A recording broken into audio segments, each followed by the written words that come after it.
우리에게 주신 말씀으로 우리 하나님 앞에 나아갑시다. 한 해 주신 우리의 말씀을 우리 믿음으로 선포합시다. 시작. 진실로 생명의 원천이 주께 있사오니 주의 빛 안에서 우리가 빛을 보리이다. 아멘. 우리 옆 사람과 믿음의 고백하며 축복합시다. 예수님을 믿읍시다. 예수님을 따릅시다. 예수님을 전합시다.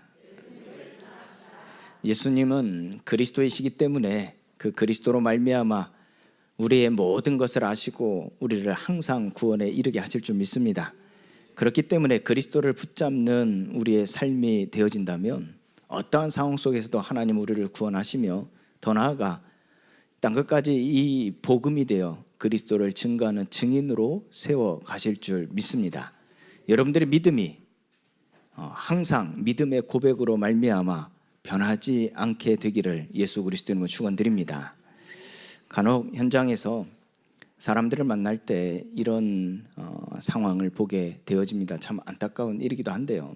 어떤 장로님이요, 예수님을 만나기 전에 어떠한 것에도 만족함이 없고 경제적으로나 건강이나 또 업에 있어서 그것이 내게 부족함이 없다 할지라도 이 정신적으로 또 영적으로 너무나 많은 아픔 속에, 방황 속에, 공허함 속에 고통을 받다가 한 전도자로 복음을 듣고 예수 그리스도로 말미암아 하나님의 자녀가 되어 그 방황에서 완전히 끝나게 되어졌습니다.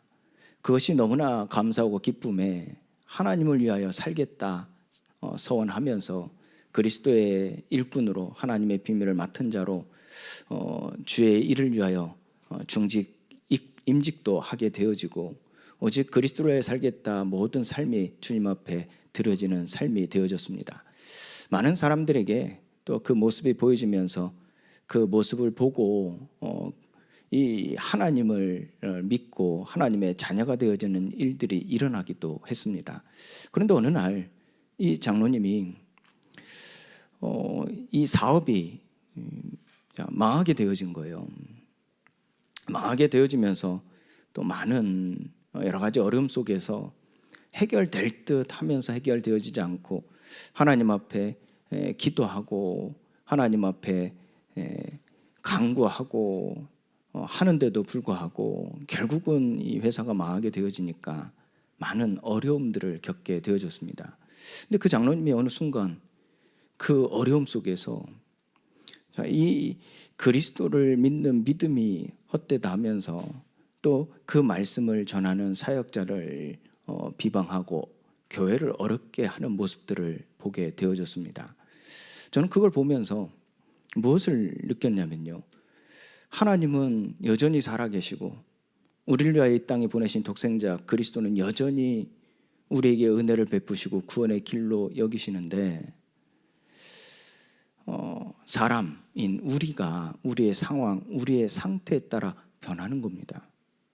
어제 내가 평안하고 내가 만족될 때는 그리스도가 오직이요 모든 문제의 해결자이고 오직 그리스도를 위하여 살겠다 하지만 당장 내 눈앞에 있는 현실의 문제로 어려움을 당하고 하나님 앞에 구하고 또 구하지만 응답이 없을 때는 그 그리스도가 또 그 그리스도를 전하는 그 일이 헛되고 가치 없게 느껴지는 상태에 이르게 되어지는 것이죠.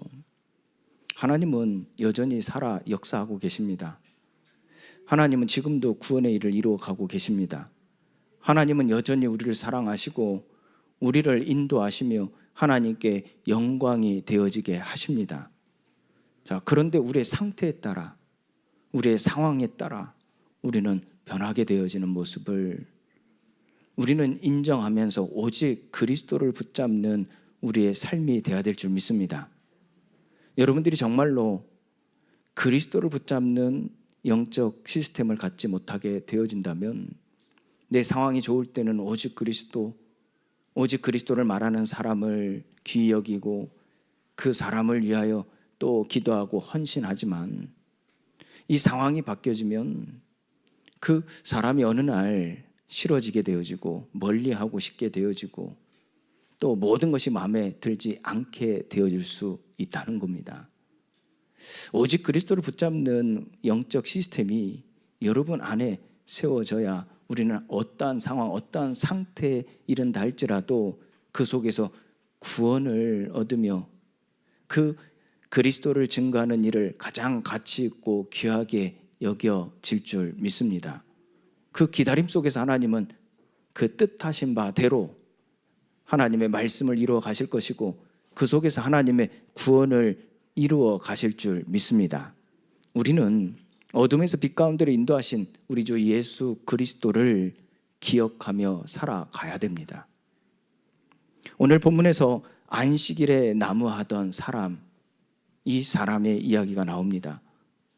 우리는 앞서 30절 31절 말씀에서 보는 바와 같이 본토인이든 타국이든지 고의로 무엇을 범하면 누구나 여호와를 비방하는 자니 그의 백성 중에서 끊어지리라, 끊어질 것이라. 그런 사람은 여호와의 말씀을 멸시하고 그의 명령을 파괴하였은즉 그의 죄악이 자기에게로 돌아가서 온전히 끊어지리라 한 말씀을 보았습니다. 이스라엘 자손이 이 광야에 거류하다 보니 이 광야는 먹을 것이 보장되어 있지 않죠. 우리가 쉴 만한 거처, 물가가 보장되어 있지 않다는 겁니다.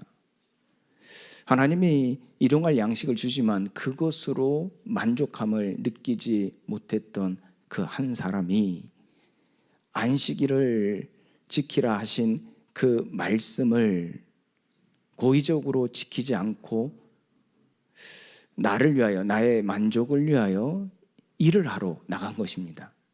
그것이 발각되어졌죠. 발각되어져서 모세와 아론 앞에 이 회중이 끌고 와서 어떻게 해야 할지를 구하는 겁니다. 어떻게 처벌해야 될지, 이 사람은 어떻게 해야 될지를 묻게 되어지죠. 그때 하나님께서는 그 자를 어떻게 하셨습니까? 반드시 죽일지니 그랬어요. 온 회중이 그 진영 밖에서 돌로 그를 치게 하신 것입니다. 이것은 무엇을 우리에게 주는 교훈일까요? 안식일에 나무를 하던 사람은 고의적인 죄를 지은 것이라 많은 해석가들이 얘기하고 있습니다. 다시 말해서 먹고 살기 위해서 몸부림을 쳤을 뿐이지만 그 사람은 안식일을 지키라 하는 그 하나님의 말씀을 모르고 안식일에 나무를 하러 간 것이 아니라고 대부분 판단하고 있습니다. 우리가 지난 말씀들을 확인해 보면 이 가나안 정탐이 하나님을 반역하고 이 배역한 세대의 모습을 보이면서 하나님은 그들을 그 죄를 묻고 전염병으로 모두 죽게 할 것이라는 심판을 내리려고 하셨죠. 그때 모세 아론의 기도를 통해서 그들에게 하나님이 은혜를 베푸신 바가 무엇이었습니까? 그들을 죽지 않게 하고 그 광야에서 38년이라는 시간을 겪게 하면서 그들의 하나님, 그들의 여호와임을 알게 하시고 그들이 하나님의 백성이 되게 하실 것을 약속하시죠. 그러면서 그들에게 제사법을 명령하시면서 그 하나님과의 화목할 수 있는 속죄제와 번제를 드리게 하며 그와 함께 소제와 전제를 드리게 하셨죠. 이것은 그들에게 안식일에 있어서 그 제사법을 지킴으로써 하나님과의 화목할 수 있는 유일한 길이었으며 그 심판에 대한 죽음에 이르게 되어질 그들에게 하나님의 사랑으로 은혜를 베푸시는 일이었습니다. 그런데 그 사실을 이 안식일에 나무를 하러 간 자가 몰랐을까요? 알고도 안식일을 범하고 일을 하러 간 겁니다. 이것은 무엇을 의미합니까? 하나님에게서 끊어짐을 말하는 겁니다. 여호와의 말씀을 멸시하고 그의 명령을 파괴하는 것으로 간주되어지는 일이었죠. 그런 사건 속에서 하나님께서는 이스라엘 자손들에게 이와 같은 교훈을 주시죠. 이것을 본보기로 삼아서 그들에게 이 예배의 가치와 예배의 소중함을 분명히 알게 하시면서 그 속에 감추어진 그리스도의 비밀을 알게 하시는데 그들에게 명령하십니다.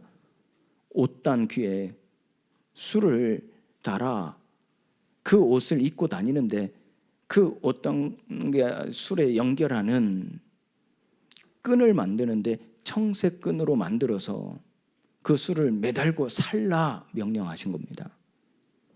이것은 하나님의 계명 자체로서 그들이 스스로 지키는 계명이 되기를 원하셨던 거죠. 이것은 하나님의 말씀을 멸시하고 그 명령을 파괴시키는 데에서 오는 범죄였기 때문에 하나님은 그 하나님에게서 나오는 말씀을 사모하고 그 명령을 기억하게 하시는데 하나님은 그 목적을 두시고 그들이 스스로 그 말씀을, 그 계명을 지키기를 원하셨던 것이죠. 이것은 하나님께 붙들려 있는 사람이라는 그 증거이기도 한다는 얘기입니다. 오늘날 예수님은 이 예배를 통하여 우리에게 무엇을 명령하셨습니까? 예수님이 살아계실 때 십자가에 못 박히시기 전에 이 예배를 새롭게 제정하시면서 제자들을 불러 모아 이 한 빵을 모든 제자들에게 나누게 하시죠. 그러면서 예수님은 이 빵이 내 살이라 말씀하십니다. 또 예수님은 그와 함께 나눈 포도주를 이것은 나의 피니라 말씀하십니다. 그러면서 그리스도를 나타내시죠. 하나님께서 죄인된 인간에게 주신 메시아의 언약, 곧 그리스도의 언약을 지금 이 시간 이 예배를 통하여 그들을 기억하게 하시면서 예수님은 이 성찬 예배를 통하여서 그들에게 명하십니다. 나를 기념하라. 곧 그리스도를 기념하라 말씀하시죠. 이것은 단순히 한 순간을 말하는 것이 아니라 이 제자들의 삶 속에서 평생 그리고 영원히 대대로 예수 그리스도를 기념하는 삶이 되라는 명령입니다. 여러분 아시다시피 기념하다라는 의미가 어떤 의미입니까? 잊지 않는다는 의미죠. 잊지 않는다는 의미. 그리고 그것을 내 마음에 새겼고 그 새겨진 그 마음의 일을 계속해서 되새긴다는 의미가 바로 기념한다는 얘기죠. 예수님은 이와 같이 명령하신 겁니다.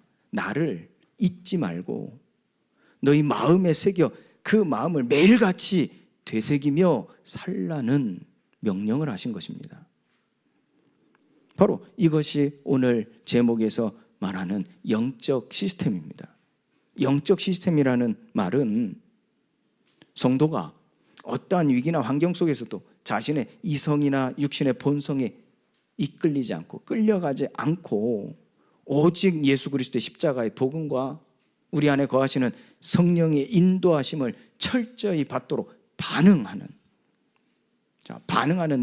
내적인 그러면서 영적인 이 역사의 원리를 말하는 것입니다.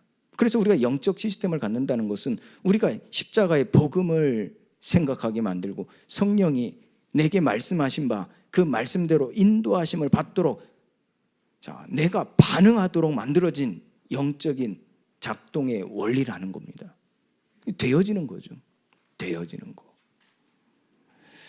하나님께서는 이처럼 여호와의 모든 계명을 기억하는 사람이 되기를 원하신다는 겁니다. 이것은 예배자의 삶이요, 하나님께서 우리에게 말씀하신 그 그리스도의 언약 안에서 그 구원받은 자들이 그 그리스도 안에서 살기를 원하시기 때문에 그 죄에서 떠나 하나님과 끊어지지 않는 삶이 되기를 원하신다는 겁니다.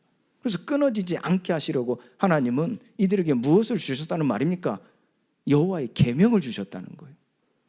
그래서 우리가 살아가는 모든 삶 속에 여호와의 계명을 기억하는 삶이 돼야 된다는 것을 오늘 우리에게 가르치고 있는 겁니다. 자, 이 여호와의 계명, 이 계명을 주셨다라는 의미가 무엇일까요?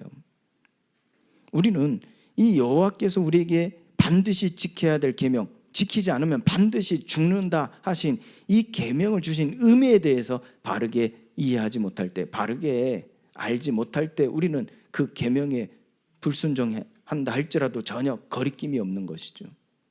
죄를 지어도 전혀 거리낌이 없다는 얘기예요.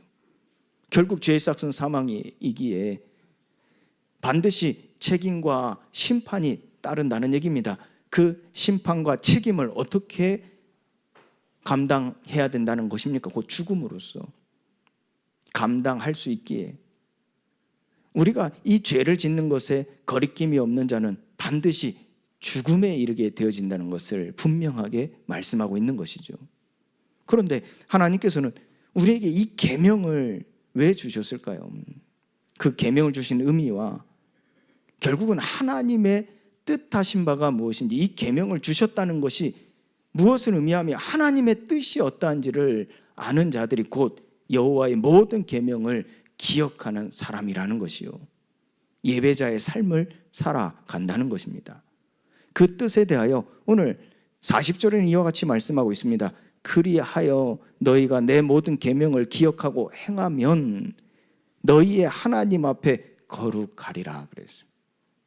결국은 하나님께서 우리에게 이 계명을 주신 이유는, 그 의미는 무엇입니까? 우리를 거룩하게 하시기 위함이라 그랬어요. 그 거룩하게 하심은 요한복음 6장 39절에서 이와 같이 말씀하고 있죠. 하나님이 하나도 잃어버리지 않고 마지막 날에 다시 살리는 것이 아버지의 뜻이니라 하시며, 우리에게 계명을 주시는 것은 하나도 잃어버리지 않기 위함이라는 것입니다. 그리고 마지막 날에 다시 살리시기 위함이라는 것이죠. 이것은 하나님의 계명은 우리에게 어떤 의미가 되어집니까? 하나님 곧 창조주 아버지에 대한 전적인 의존을 말하는 거예요. 창세기 2장 17절에 선악을 알게 하는 나무의 실과를 먹지 말라 하셨어요. 네가 먹는 날엔 정령 죽으리라. 이 계명을 주신 의미가 무엇입니까? 곧 아버지의 뜻이 무엇입니까? 아담과 하와 모든 인류를 하나님은 당신에게서 끊어지지 않게 하시기 위함입니다. 끊어지지 않게 하심. 또 다른 말로 떠나지 않게 하시기 위해서. 우리가 하나님과 끊어지면 어떻게 돼요? 이해가 안 되십니까? 여러분들 어린아이가 부모에게서 끊어지면 어떻게 되죠? 어릴 때 부모를 잃어버리면 어떻게 돼요? 그 인생이 어떻겠습니까? 돈을 못 번다, 성공하지 못한다, 그 개념입니까? 아니죠. 그 마음에는 끊임없이 공허함과 혼돈과 어둠이 있단 말이에요. 어릴 때 부모를 잃어버리면 고생한다, 실패한다, 세상에서 성공할 수 없다, 그걸 말하는 게 아니잖아요. 여러분들 어릴 때 부모 잃어버려서 부모에게서 끊어진 자도 세상에서 육신적으로 성공할 수 있죠. 얼마든지요. 그러나 해결할 수 없는 문제가 무엇입니까? 공허거든요. 혼돈이거든요. 그 어둠이거든요. 하나님께서 인간에게 주신 계명에는 그 계명의 의미, 곧 하나님의 뜻이 있는데요, 그것을 알기를 원하시는 거예요. 도둑질하지 마라. 하나님 계명이죠. 그런데 단순히 도둑질하지 마라. 그 계명을 주신 이유, 의미, 아버지의 뜻이 무엇인지를 모르고 우리가 그 말씀을 받는다면 우리는 그것이 우리에게 부담이 되어지고 우리에게 육신적 율법으로서 쇠사슬과 같은 묶임이 되어지는 요인이 될 수밖에 없어요. 그러니 세상에서 사람들이 육신적으로 생각하고 이해하는 것과 같이 해석하는 겁니다. 도둑질하지 마라. 왜냐? 도둑질하면 어떻게 되죠? 법의 심판을 받게 돼요. 징계를 받게 돼요. 도둑질하면 어떻게 되죠? 사람과의 관계가 끊어져요. 도둑질하면 어떻게 되죠? 사람들한테 인정받지 못하고 쫓겨나게 돼요. 사회생활, 인간관계가 모두 끊어지게 돼요. 이런 식의 해석받게 될 수가 없어요. 그런데 하나님께서는 우리에게 도둑질하지 마라 하신 것은 그 하나님의 뜻을 알기를 원하시는 거예요. 그 도둑질하지 말라는 그 계명을 통하여 하나님은 죄로 말미암아 하나님에서 끊어지지 않기를 원하신다는 겁니다. 결국 그 죄로 말미암아 인간이 하나님에게서 끊어지게 되어질 것을 하나님께서는 아시고 그것을 위하여 준비하신 게 무엇입니까? 여호와의 계명이라고 그랬어요. 모든 인간은 창조주 하나님께로부터 지음받은 존재로서 창조주에 대한 전적인 의존 관계일 뿐입니다. 그런데 그것을 놓치게 되어지면 결국 하나님과의 관계에서 끊어지게 되어지는 것이죠. 그래서 하나님은 그 행위로서 언약을 주신 겁니다. 끊어지지 않게 하시려고.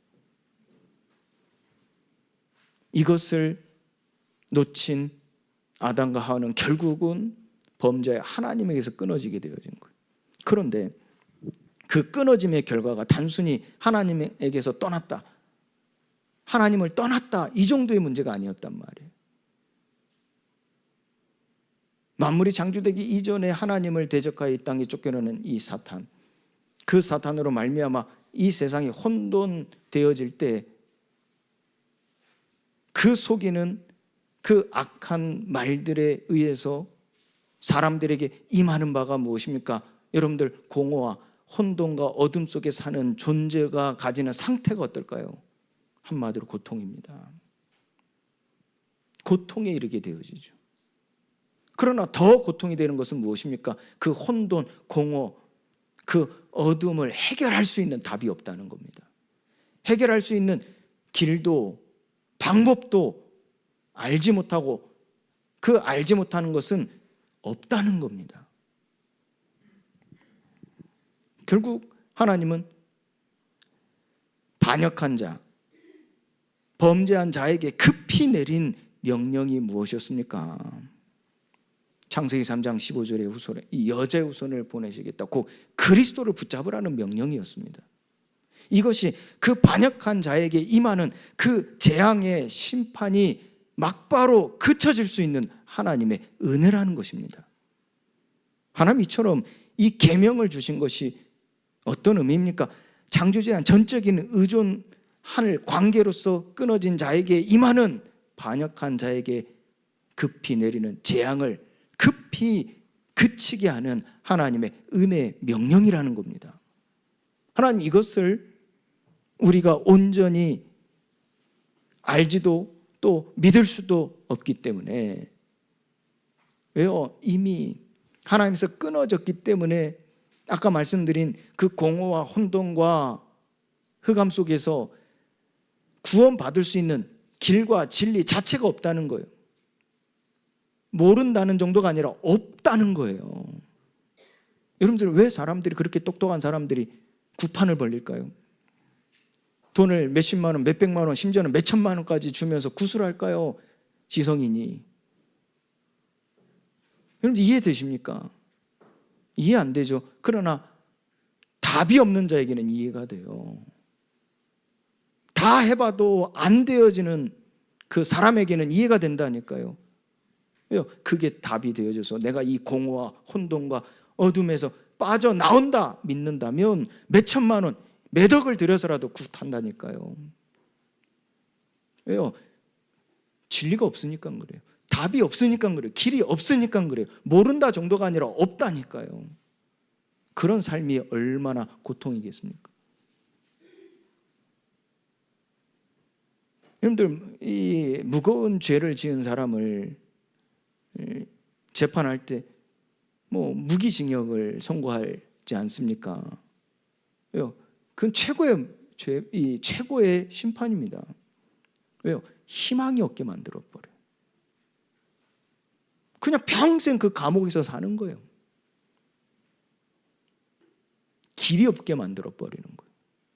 답이 없게 만들어 버리는 거예요. 그게 최고의 벌이죠. 최고의 벌. 인간 세계에서는 영적인 세계를 모르기 때문에, 사후 세계를 모르기 때문에 최고의 법이 무엇입니까? 사형보다도 무기징역을 선고하는 겁니다. 평생 답이 없게 만들어 버리는 거예요. 평생 길이 없게 만들어 버리는 거예요. 그때 그 삶은 어떻겠습니까? 고통이죠. 여러분들, 지금 이 감옥 안에 있는 삶이, 어떤 사람은 행복할 수 있다는데 그게 답니까? 세상이 얼마나 넓은데요.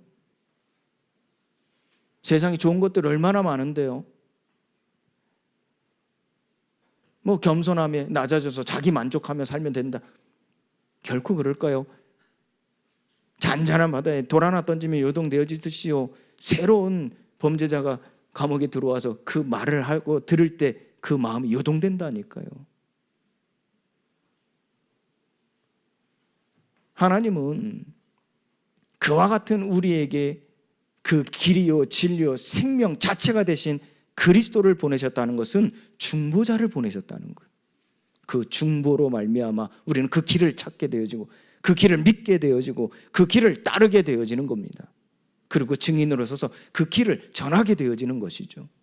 이 모든 계명의 의미는 무엇입니까? 하나님의 뜻이요 하나도 잃어버리지 않고 마지막 날에 다시 살리는 것이 아버지의 뜻이다 우리에게 말씀하시는 거예요. 우리는 하나님의 계명을 이와 같이 받아야 되겠지요. 또한 여호와의 모든 계명을 기억하는 사람이라는 것은 곧 예배자의 삶을 살아간다는 것은 죄의 유혹과 사단에게서 승리함을 말하는 겁니다. 창세기 3장 5절에 이 계명을 그들이 기억하지 못할 때 이 사탄이 뱀을 통하여 속입니다. 계시록 12장 9절에 하늘에서 떨어진 자 이 옛뱀 곧 마귀라고도 하는 옛뱀 곧 마귀라고도 하는 이 사탄이라는 자가 인간을 꿰는 자라 그랬어요. 그 거짓으로 요한복음 8장 44절에 거짓을 제것처럼 말하죠. 처음부터 살인한 자라는 것은 무엇입니까? 창세기 3장에서 기록된 그 말씀 속에서 인간에게 하나님에게서 끊어지게 만드는 영적 죽임을 행하던 그 의미를 말하는 것입니다. 결국 하나님에게서 끊어지는 그 일이 이루어지기까지 그 과정을 보면요, 그 상태를 보면요, 아담과 하와에게 여호와의 모든 계명이 기억되지 못하니 죄의 유혹을 받게 되어지니 하나님과 같이 되리라. 하나님과 같이 되리라. 다르게 표현하면요, 하나님과 끊어진다는 얘기입니다. 반역을 일으키는 거죠. 고린도후서 10장 5절 말씀처럼 하나님 아는 것을 대적하여 높아진 것. 그래서 생각을 사로잡아 누구에게 복종하게 하냐는 겁니다. 결국 여호와의 계명은 무엇을 의미합니까? 죄의 유혹, 곧 사탄에게서의 승리를 의미하는 것이요. 하나님을 아는 것, 그 아는 것을 대적하여 높아진 것. 내 생각이 사탄에게 사로잡혀 그 죄의 종노릇하게 되어지는 것에서 승리하게 하신다는 거예요. 하나님이 이처럼 우리에게요, 이 죄의 유혹과 사탄에게서 승리할 수 있도록 이 계명을 주셨다는 얘기입니다. 왜 그렇습니까? 우리 인간은 스스로 구원할 수 없는 존재이기 때문에 그렇습니다. 고린도후서 1장 9절 말씀처럼 스스로 구원할 수 없는 존재이기 때문에요. 신명기 8장 3절 말씀처럼 여호와 입에서 나오는 말씀으로 사는 존재이기 때문에요. 창세기 4장 7절 말씀처럼요, 죄를 다스리는 존재이기 때문에 하나님께서는 우리에게 이처럼 여호와의 모든 계명을 통하여서 구원을 받을 수 있게 하시고 그 말씀을 통해서 그 죄의 유혹과 사단의 속임수에 승리하게 하시며 죄를 다스리는 존재로 우리를 세워주시는 것입니다.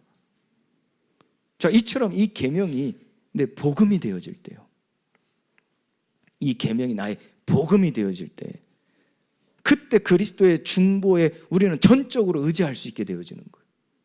그리스도의 사역에 전적으로 내 모든 것을 내어드릴 수 있는 겁니다. 그것을 바울 사도는 그리스도의 내가 죽었다라고 표현하는 거죠. 나의 복음이 되어 그리스도의 중보로 하나님과 화목한 사람이 되어진다는 겁니다. 출애굽기 3장 18절에 이스라엘이 노예됐을 때 하나님 모세를 통하여 이와 같이 명하십니다. 너희가 희생 제사를 드리러 광야로 4일쯤, 지금에서부터 4일쯤 떠나 광야에서 희생 제사를 드리라 명하셨어요. 이것은 무엇입니까? 그 계명이 그들에게 복음이 되어야 된다는 얘기예요. 그때 그 복음이 되어질 때 예수 그리스도의 중보 사역이 그들에게 일어날 때 그 그리스도의 중보 사역을 위하여 내 모든 것을 내어드리는, 그것이 나의 주가 되어지는, 그들은 이미 바로 왕의 노예가 되어졌단 말이에요. 바로의 왕의 말에 살고 죽는 그런 상태였단 말입니다. 그런데 거기에서 벗어나, 거기서 자유하여, 거기에서 떠나 하나님의 말씀을, 하나님의 명령을 따르는 존재로서 그 생각이 바뀔 때 하나님께 다시 붙게 되어지는, 끊어졌던 내가 하나님께 다시 돌아가 다시 하나님께 붙게 되어지는 그 그리스도의 역사하심이 내게 일어남을 전적으로 믿는다는 것이죠. 내어드린다는 얘기예요. 그래서 하나님과 화목이죠. 마태복음 16장 24절에 예수님께서 그 그리스도이심을 깨닫게 하실 때, 알게 하실 때 이와 같이 명령하셨어요. 나를 따르려거든 자기를 부인해라. 자기 십자가를 져야만이 나를 따를 것이니라. 예수님 명령하셨어요. 이것이 그들에게 나의 복음이 되어질 때, 그 그리스도의 사역에 그들의 모든 것이 주권을 내어드릴 때, 자기 부인할 때, 그 그리스도의 중보 사역이 온전히 내 안에서 이루어진다는 것입니다. 베드로가 그걸 놓친 겁니다. 예수가 그리스도이심의 언약을 보았지만, 그 성취를 보았지만, 하나님의 은혜로 보았지만 나의 복음이 되어지지 못하여 예수 그리스도의 그 중보 사역이 나의 모든 것이 되어지지 못하니까 예수님 십자가에 못 박혀 죽으실 것에 대하여 항변하는 겁니다. 그리마옵소서. 그 그리스도의 사역이 나의 주가 되지 못하는 거예요. 그리스도의 사역이 나의 생명이 되지 못하는 거예요. 내가 가야 될 길이 되어지지 못하는 거예요. 그러니 예수님이 십자가에 죽겠다 하시니 그리마옵소서. 여기에 대하여 예수님은 베드로에게, 이 사도들에게 권하십니다. 승리해라. 죄의 유혹에서 승리해라. 사단의 거짓에서 승리해라. 명하시는 거예요. 그게 무엇입니까? 사탄아, 내 뒤로 물러가라. 그 마귀의 일을 멸하시는 거예요. 죄를 짓는 자는 마귀에게 속하느니 하나님의 아들이 오신 것은 마귀의 일을 멸하려 하심이라 그랬어요. 예수님께서 마귀의 일을 멸하시는 겁니다. 그 속에 생각이 사로잡혀 이 마귀의 소리에, 마귀의 말에 복종하게 되어지는 그 베드로와 제자들을 하나님께서 다시 일으켜 세우시는 거예요. 나를 따르려거든 자기를 부인해라. 그리스도의 사역에 복종해라. 그리하면 내 생각 속의 역사는 마귀가 멸해질 것이라는 겁니다. 하나님 이처럼 우리에게 스스로 구원할 수 없는 존재로서, 여호와 입에서 나오는 말씀으로 사는 존재로서, 죄를 다스려야 될 존재로서 우리를 승리하게 하시는 거예요. 이것이 하나님과 화목하게 하는 자로서 하나님이 다시 우리와 함께 하시며 우리 안에 거하실 때 하나님에게서 끊어지지 않게 하시는 하나님의 은혜와 축복인 줄 믿습니다. 그 구원의 은혜가 모세와 아론의 간구, 무엇을 의미합니까? 예수 그리스도의 중보를 나타내는 겁니다. 그 그리스도의 십자가의 죽으심, 그 그리스도의 중보 사역으로 말미암아 범죄했던 우리가 심판에 이르러 죽어야 될 우리가 하나님의 은혜로 다시 살리심을 받게 되어졌다는 겁니다. 그것으로 끝나는 것이 아니라 하나님 우리를 고와 같이 버려두지 아니하시고 하나님 우리에게 계명을 주셔서 그리스도의 사역이 우리의 주가 되시고 우리의 모든 것이 되게 하셔서 그의 종이 되게 하시는 겁니다.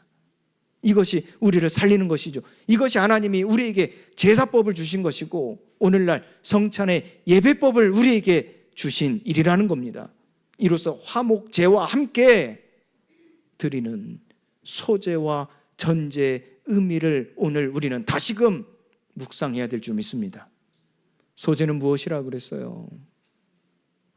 고운 가루에 기름을 섞어 그 화목제를 함께 드리라 하나님의 명하심이라 그랬어요.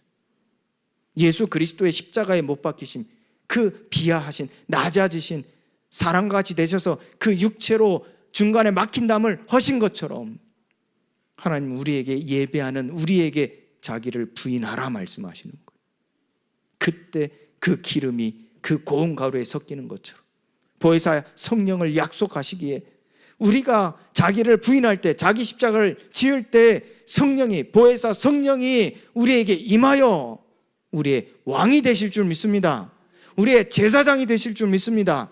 우리의 선지자가 되실 줄 믿습니다. 하나님은 이 소재와 함께 전제를 드리게 하세요. 우리에게 확실히 보여주시는 거예요. 죄인된 우리에게 성령으로 충만함을 주시겠다 하신 약속이 이루어짐으로써 우리는 죄의 유혹에서 반드시 승리할 것이며, 하나님께서 끊어진 자가 하나님께 붙어있어 영원히 떠나지 아니하시며, 우리를 통하여 죄의 종로로 타는 모든 사람이 다시 하나님께 구원받아 하나님께 돌아가게 되어지는 일이 우리를 통하여 이루어질 것을 하나님께서 분명하게 보여주시는 겁니다. 그 번제물에 포도주를 흠뻑 적시게 하시죠. 그 전제로서 하나님은 의롭다 하시고, 그 그리스도로 말미암아 다시 산 존재로서, 새로운 피조물로서 세상에 속한 자, 죄의 종이 아니라 하나님께 속한 자, 그리스도께 속한 자, 의의 종으로서 새 인생이 되게 하신 줄 하나님이 믿게 하시는 것입니다. 저와 여러분들은 새로운 피조물입니다. 이처럼 예배 때 그리스도의 피값으로 우리가 하나님 앞에 나아감을 입고 하나님께 끊어지지 않은 자로, 하나님께 묶여있는 자로 세움받아 소재와 전제로서 하나님께 새로 지음을 받은 자들로서 하나님의 뜻을 이루는 하나님의 증인으로, 그리스도의 일꾼으로 하나님의 비밀을 맡은 자로 세워짐을 확인하는 예배가 되어진 줄 믿습니다. 하나님과 화목한 자예요. 나의 복음이 되어지는 거예요. 하나님의 계명이요, 하나님의 말씀이 나의 복음이 되어지는 거예요. 하나님의 명령이 나의 복음이 되어지는 거예요. 그때 그리스도의 중보 사역이 나의 주가 되어질 때, 나의 모든 것이 되어질 때, 나의 모든 현장에서 나의 만남 속에 나와 관계된 모든 사람들이 하나님의 구원에 이르게 되어진 줄 믿습니다. 이 영적 시스템을 내 삶 속에 하나님은 두시기를 원하시는 거예요. 나의 삶 속에 이 영적 시스템을 구축하여 이 세상 속에서 승리하며 살기를 원하시는 것이요, 아버지의 뜻대로 죄인된 자들을 살리는 삶이 되기를 원하시는 것입니다. 이것이 하나님이 예배해 주신 축복이요, 오늘 하나님 앞에 드리는 예배의 비밀이요, 이것은 하나님께 보내심을 받은 하나님의 명령인 줄 믿습니다. 이것이 우리가 살아가야 될 보내심 받은 자의 삶이요, 한마디로 선교적 삶이라는 것입니다. 이 안식일에 남아하던 사람, 곧 고의적인 죄를 지음으로써 하나님께서 끊어진 자의 최후가 어떤지를 알게 하시며, 하나님께 붙어 있으라, 하나님께 떨어지지 마라 하신 하나님의 명령과 함께 이것을 우리에게 가시적으로 온전히 하나님의 사람으로 살아갈 수 있도록 규례를 정하신 바가 바로 청색끈에 우리가 걸려있게 만드는 거예요. 옷단 그 귀에 술을 다는데 청색끈으로 달리게 하시는 거예요. 부패한 죄인임을 우리는 기억해야 된다는 것입니다. 이 청색끈의 의미와 기능이 있습니다. 이 청색끈은 이 옷과 옷에 이 술을 달아서 우리가 살아가는 삶 속에 불편함을 느끼게 하죠. 움직일 때마다 눈에 거슬리기도, 청색이니까요, 눈에 거슬리죠. 여러분들 파란색을 계속 보세요. 눈에 거슬립니다. 파란 옷 입고 오시면 게 죄송한 말씀이지만 아니, 이렇게 띠가 둘려진 건 그나마 괜찮은데 늘 청색을 계속 보고 있어 봐요. 사람이 차가워집니다. 사람이 이게 편안하지가 않다는 얘기예요. 또한 이 청색 끈에 매달려 있는 술은요, 우리가 살아가는데, 우리가 행동하는데 너무나 불편함을 느끼게 만든다니까. 그냥 없어도 내 팔이 천근만근인데 아무것도 없어도 이게 힘든데, 이게 이거 매달고 다니는 이 무게감까지 더하니 얼마나 거치장스럽고 불편합니까? 하나님 그걸 보게 하시는 거예요. 불편하게 하시는 거예요. 왜요? 우리가 부패한 죄인임을 기억하게 하시는 거예요. 여러분들 기억하시기 바랍니다. 예수 그리스도의 보혈의 피가 부패한 우리를 깨끗게 하셨죠? 그래서 우리는 더 이상 부패하지 않죠? 그런데 여러분들이 놓치지 말아야 될 것이 있습니다. 우리가 거룩하다, 의롭다 함을 받은 것은 예수 그리스도의 피값으로 의롭다 함을 받은 줄 믿습니다. 예수 그리스도의 피가 없다면, 예수 그리스도의 중보가 없다면 우리는 부패한 죄인일 수밖에 없는 거예요. 이게 전제 조건입니다. 그리스도와 함께 그리스도의 중보 사역이 내게 끊임없이 있어야만이 우리는 깨끗함 받은 존재입니다. 그리스도의 중보 사역이 1초라도 내 안에 없다면, 그 그리스도라는 끈이 내게서 1초라도 떨어져 있다면 나는 부패한 죄인입니다. 하나님 그걸 기억하게 하시는 거예요. 거슬리는 게 뭡니까? 그리스도의 가르침, 그리스도의 계명이 여러분들이 듣기로는 어떻습니까? 예수님의 가르침, 마태복음, 마가복음, 누가복음, 여러분들이 이 복음서를 통하여 예수님의 가르침을 제대로 배워보신다면 제가 때가 되면 그 가르칠 거예요. 여러분들 너무나 이제 은혜가 필요하고 하나님 주신 새 힘이 필요하고 하니까 그 가르침을 가르치지 않았지만 이제 가르칠 겁니다. 우리가 세상 속에 어떻게 살아야 되는지, 예수님께서 우리에게 무엇을 가르치고 무엇을 본이 되셔서 어떻게 하라 하시는지 가르칠 겁니다. 그 가르침을 받을 때 아마 힘이 드실 겁니다. 내가 지금 세상 속에 그냥 살아가는 것도 힘이 드는데, 먹고 살기도 힘이 드는데 그 예수님의 가르침을 다 지켜 행하는 것은 내게 너무나 거슬릴 겁니다. 그게 지금 오늘 본문에서 이 옷단술에 청색끈을 매달고 다니라는 하나님의 명령이라는 거예요. 거추장스러운, 이거 굳이 왜 메고 다녀야 돼? 내가 그리스도를 깨닫고 구원을 받고 그리스도를 전함으로 그리스도로 말미암아 구원에 이르게 하는 삶을 살면 됐지, 내가 왜 이 가르침을 다 지키며 살아야 돼? 아마 여러분들 거추장스러울 겁니다. 어떤 사람이 이걸 복음이 아니라고도 말을 하지요. 그러니까 죄의 유혹, 이 사단에게 져서 옛사람이 행했던 그 죄의 모습들을 드러내는 겁니다. 그걸 영적 문제라 치부해버리고 끝내버리는 거예요. 사단의 일이라 치부해버리고 끝내버리는 거예요. 안타까운 일이죠. 하나님은 이 여호와의 가르침, 예수 그리스도의 가르침을 우리에게 계명이 되게 하셔서 그 계명을 구원받은 우리에게 나의 복음이 되게 하시는 거예요. 그 복음으로써 그리스도의 중보 사역이 온전하게 이루어질 때 나는 그 가르침에, 그 명령에 복종함으로써 이 마귀에게서 승리하는 겁니다. 더 이상 죄에 빠져 하나님께 끊어지지 않는 자, 저 안식일에 나무하던 자가 되지 않는 겁니다. 도리어 우리의 후대들의 본이 되어 하나님께 붙어있게 만드는 증인으로 그리스도의 중보 사역의 형상이 되어져서 하나님께 영광이 되어져 가문을 살리고 지역 사회를 살리고 이 나라의 민족을 살리고 시대를 살리는 전도자로 서게 하시는 것입니다. 하나님은 자신들의 눈과 마음이 지시하는 욕망의 길을 차단하고요, 하나님의 명령만을 붙들도록 기억하게 하는 역할을 바로 청색끈이 하게 한다는 거예요. 여러분들, 이 청색의 신학이 있습니다. 대제사장이 그 제사장의 직무를 다할 때 청색 옷을 입고 합니다. 하나님의 하늘 보좌의 신적인 통치의 권위를 의미하는 고귀한 색깔을 말합니다.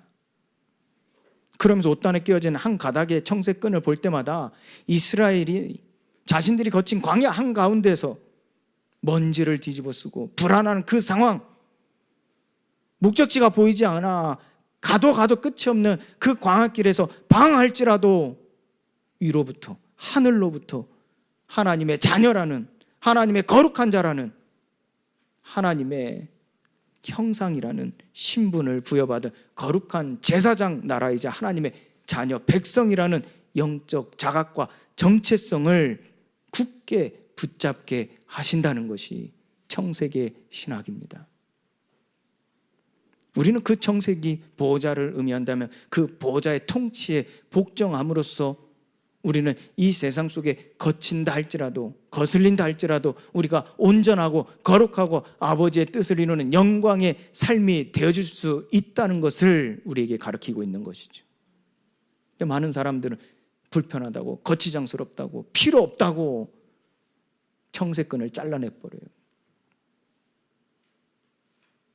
그것은 복음이 꼭 내가 편하다, 내가 원하는 대로 된다, 내가 만족한다라고 믿고 이해하는 사람의 사상일 뿐입니다.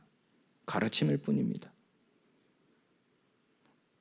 하나님의 자녀, 상속자, 하나님의 비밀을 맡은 자는 그 영광과 함께 고난도 받는다 그랬어요.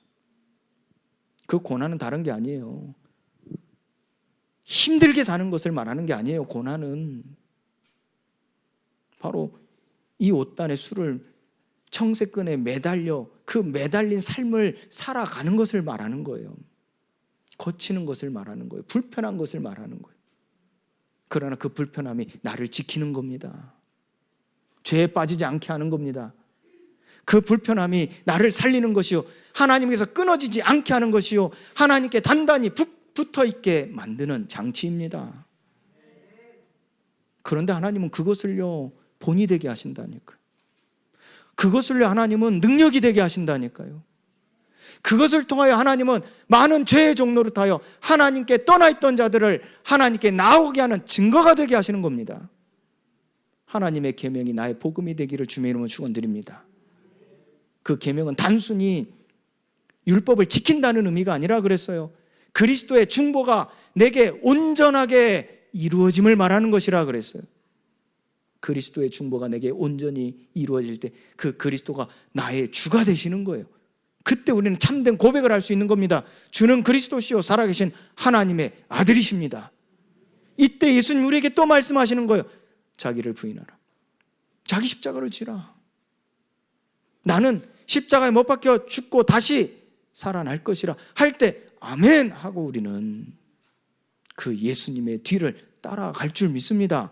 따를 수 있는 힘이 우리에게 임하게 될 줄 믿습니다. 그래서 사도들이 이 죄의 유혹과 그 핍박과 박해 속에서도 승리할 수 있었던 거예요. 바꿔 얘기하면 그 어려움, 그 핍박과 환난 속에서도 예수 그리스도를 따를 수 있었던 거예요. 그 길을 따랐다는 거예요. 여러분들, 우리는 언제라도 예수님을 따를 수 있죠? 근데 문제는 예수님의 길을 따르는 것은 쉽지 않다는 말이에요. 그 고난의 길, 십자가의 길, 낮아짐의 길, 섬김의 길, 살리는 길에는 우리가 따르기가 쉽지 않다는 거예요. 우리는 말로 주여 주여 얼마든지 할 수 있습니다. 예수님을 따른다 얼마든지 믿음을 표현할 수 있습니다. 그러나 우리의 삶으로 예수 그리스도의 길을 걸어간다는 것은 결코 쉽지 않은 것이죠. 그러나 하나님 우리에게 말씀하세요. 그 길을 가라. 명령하세요. 그 길을 가라. 오늘 그 명령이 나의 복음이 되기를 원합니다. 내가 할 수 없기 때문에 내 약함을 무너뜨린 십자가의 피가 나를 이기게 하실 줄 믿습니다. 나를 능히 행하게 하실 줄 믿습니다. 그 중보가 오늘 내 안에서 온전히 이루어지어 우리의 삶 속에, 내가 보냄받은 삶 속에 선교적 삶이 실현되기를 주님의 이름으로 간구하며 축원합니다. 하나님은 시냇물을 찾기에 갈급함 같이 내 영혼이 주를 찾기에 갈급하기를 원하십니다. 시편 42편의 시편 기자가 정말 하나님을 찾기에 갈급함 속에서 지은 시죠. 시편 84편에도 또 말합니다. 주의 궁정에서의 성전 문지기로 사는 기쁨이 얼마나 큰지. 나는 그 주의 신분은권, 주의 종이 되어지고 주의 말에 복종케 되어짐을 사모하노라 그랬어요. 청색 신학의 본이 되어지는 우리의 신앙 생활입니다. 이것은 예수님의 멍에를 통하여 우리에게 배움이 되게 하시고, 그 예수님의 멍에를 지고 살아가는 것이, 예수님의 가르침을 지키며 살아가는 것이 곧 우리의 마음에 쉼을 얻는 것을 우리에게 밝히고 있는 것이죠. 고의적인 죄와 안식일을 범한 자, 그는 그의 죄악이 자기에게로 돌아가 하나님에서 온전히 끊어지게 된 것이요, 이는 부족하다 여기며 자기가 살고자 자기의 만족을 위하여 안식일에 나무를 하러 간 것은 무엇을 놓친 것입니까? 생명의 원천이 주께 있음을 놓친 것이지요. 먹고 사는 문제의 원천이 주께 있음을 놓친 것이라니까요. 그것을 주께 있음을 거부하는 영적 교만이요, 반역의 행위라는 거예요. 이로써 하나님의 질서를 파괴시키는 것이요, 그 파괴는 우리가 보지 않았습니까? 10명의 정탐꾼이 이 질서를 파괴시키니까 이스라엘이 대혼란에 빠졌어요. 저 어린아이들까지도 다 죽임을 당하게 되어졌단 말이에요. 이 질서가 파괴되는 게 이렇게 무서운 겁니다. 여러분들, 교회를 이간하고 질서를 파괴시키는 이처럼 무서운 거예요. 하나님이 이처럼 기억하는 장치를 주셨어요. 이스라엘, 그리고 우리에게 기억의 장치를 주셨어요. 보호자를 상징하는 청색 끈에 매달린 우리는 지극히 작은 자라. 이 청색 끈 얇고 한 가닥입니다. 우리가 볼 때는 불완전하죠. 금방 끊어질 것 같죠? 아닙니다. 청색 끈은 그리스도를 말합니다. 우리가 볼 때는 끊어질 것 같죠? 절대 끊어지지 않는 완전함입니다. 도리어 그 끈의 풍성한 술의 모습을 갖춘 우리가 불완전한 겁니다. 우리가 지극히 작은 겁니다. 돈이 많아도, 지식이 뛰어나도, 세상 성공의 증거가 있다 할지라도 그게 지극히 작은 겁니다. 연약한 끈을 붙잡으시기 바랍니다. 그리스도의 완전함이라니까요. 영적인 눈을 뜨시기 바랍니다. 살리는 선교적 삶으로 우리는 예수님을 따르고 배우고 가르쳐 지키게 하는 제자의 삶이 되어야 될 줄 믿습니다. 이것이 보혜사 성령의 메인 사신이 되어지는 우리의 삶이라는 거예요. 이걸 한마디로 우리는 선교사라고 하죠. 보내심 받은 자, 선교를 위하여 보내심 받은 자, 하나님 나라 일을 위하여 보내심을 받은 자, 우리는 이 세상의 선교사입니다. 하나님의 뜻을 위하여, 살리를 위하여, 그리스도의 복음을 증거하기 위하여, 증언하기 위하여 보내심 받은, 세상에 보내심 받은 선교사입니다. 마음과 눈의 욕심을 이기는 성령의 능력을 가지시기 바랍니다. 하나님께서 보혜사 성령을 우리에게 주심으로 생각나게 하시고 가르치시는 것이, 하나님이 함께 하시면서 우리는 평안함으로 우리의 마음과 눈의 욕심이 더 이상 우리를 주장하지 못하도록 하나님은 그 평안으로 우리의 눈에 보이는 욕심과 마음의 욕심을 소멸시키실 줄 믿습니다. 하나님의 말씀과 은혜를 기억하는 능력이 또한 되게 하시는 것이죠. 은혜로 주신 것들을 알게 하려 하심이라. 고린도전서 2장 12절 말씀에서 같이 하나님께서 우리에게 주신 이 복음은요, 이 계명은 은혜로 주신 것들을 알게 하려 하심인 줄 믿습니다. 로마서 7장 24절에 바울은 여기에 대하여 이와 같이 자기의 연약함, 자기의 부족함을 하나님 앞에 그리스도의 중보 사역을 간구하며 내려놓습니다. 오라, 나는 공고한 사람이로구나. 누가 나를 이 사망의 몸에서 건져낼 수 있으랴. 그러나 그리스도 안에 있는 자는 결코 정죄함이 없는 줄 믿습니다. 보혜사 성령의 메인 사신이 되어 그리스도 안에 있는 성령의 법을 지킴으로써 죄와 사망의 법에서 완전히 해방되어 그리스도의 함께한 상속자로서 하나님은 그 영광을 나타내는 증인으로 서게 하실 줄 믿습니다. 깨어 기도하십시오. 깨어 기도하되 감사함으로 하나님 앞에 기도하십시오. 그리스도의 비밀을 담대히 말할 수 있는 능력을 구하십시오. 그리스도께 매이는 것은 전도할 문이 되게 하실 줄 믿습니다. 기도를 계속하게 하시고 기도에 감사함으로 하게 하실 때 깨어 기도함으로 담대히 그리스도의 비밀을 말하게 하심으로써 하나님은 이 세상 속에 많은 하나님께 끊어진 자를 구원에 이르게 하실 줄 믿습니다. 이로써 우리 주 하나님 앞에 거룩히 여김을 받게 하시는 것입니다. 구원의 창시자를 붙드시기 바랍니다. 우리의 구원자 되신 중보자 되신 그리스도를 붙잡으시기 바랍니다. 저와 여러분들은 노예가 아닌 하나님의 백성이 하나님의 상속자입니다. 자비하고 신실하신 그리스도에 함께하는 여정이기에 아무것도 두려워하지 말고 염려하지 말고 깨어 기도하시기 바랍니다. 감사함으로 기도하시기 바랍니다. 마지막으로 주님을 사랑하는 내가 주님의 사랑으로 말미암아 그 계명을 지키는 것은 요한일서 4장 11절 12절 말씀처럼 사랑하는 자들아 하나님이 이같이 우리를 사랑하셨은즉 우리도 서로 사랑하는 것이 마땅하로다. 어느 때나 하나님을 본 사람이 없으되 만일 우리가 서로 사랑하면 하나님이 우리 안에 거하시고 그의 사랑이 우리 안에 온전히 이루어지느니라. 하나님의 사랑을 가지고 사랑하시기 바랍니다. 무엇 때문에 사랑하지 않으십니까? 다른 사람이 나를 어렵게 했다고요? 다른 사람이 나를 속였다고요? 다른 사람이 나를 힘들게 했다고요? 그것 때문에 사랑하지 못하십니까? 우리는 하나님 앞에 서야 돼요. 1000만 번 내가 이 사람에게 그 율법을 다 지키며 그 사람으로서의 온전함을 보인다 할지라도 그리스도의 사랑이 아니고서는 다 헛된 겁니다.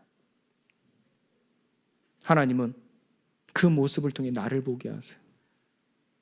나를 속이고 나를 힘들게 하고 나를 어렵게 만드는 저 사람을 통해서 나를 보게 하신다니까. 안식일에 나무를 하는 사람을 통해서 오늘 우리는 정죄하는 것이 아니라 나를 보게 하시는 것이라니까. 그런 나에게 하나님은 독생자를 그 사랑으로, 그 독생자의 죽으심을 그 사랑으로 나타내셨어요. 사랑하시기 바랍니다. 아버지께서 나를 사랑하신 것처럼 무엇을 보고 사랑하냐 마냐 판단하실 겁니까? 아버지의 사랑을 사랑하시기 바랍니다. 하나님이 하나님의 살아계심이 우리 안에 거하심을 알게 하실 것입니다. 그 평안이 보듬어 줄 수 있어요. 살릴 수 있어요. 세상 속에 보내심을 받은 자로 여러분들 사랑하시고 먼저 가정에서 사랑하시기 바랍니다. 여러분들 자녀만 사랑하지 마시고 여러분의 남편과 아내를 사랑하시기 바랍니다. 이 교수님 사님이 제일 아멘 하셨어요. 최솔 권사님 사랑하시기 바랍니다. 우리 모든 성도님들이 사랑으로 예수님의 중보 사역 속에 복종케 되어짐으로 하나님께 영광이 되어지는 멋진 인생, 복된 인생 되시기를 예수 그리스도 이름으로 축원드립니다. 하나님 감사합니다. 그리스도를 붙잡는 영적 시스템이 내 안에서 회복되게 하여 주옵소서. 이로써 우리 주 하나님 앞에 거룩히 여김을 받게 하심에 감사를 드리오니 그리스도로 말미암아 그리스도를 붙잡는 나의 삶이 오늘도 거룩하여지고 내일도 거룩하여지고 평생 거룩하여져서 하나님을 떠나 죄의 종노릇하여 버림받은 자들, 떨어진 자들이 하나님께 돌아오는 하나님의 은혜의 역사가 우리의 발걸음 속에 일어나게 하여 주옵소서. 예수 그리스도의 이름으로 기도합니다. 아멘. 우리 찬송가 521장 다 함께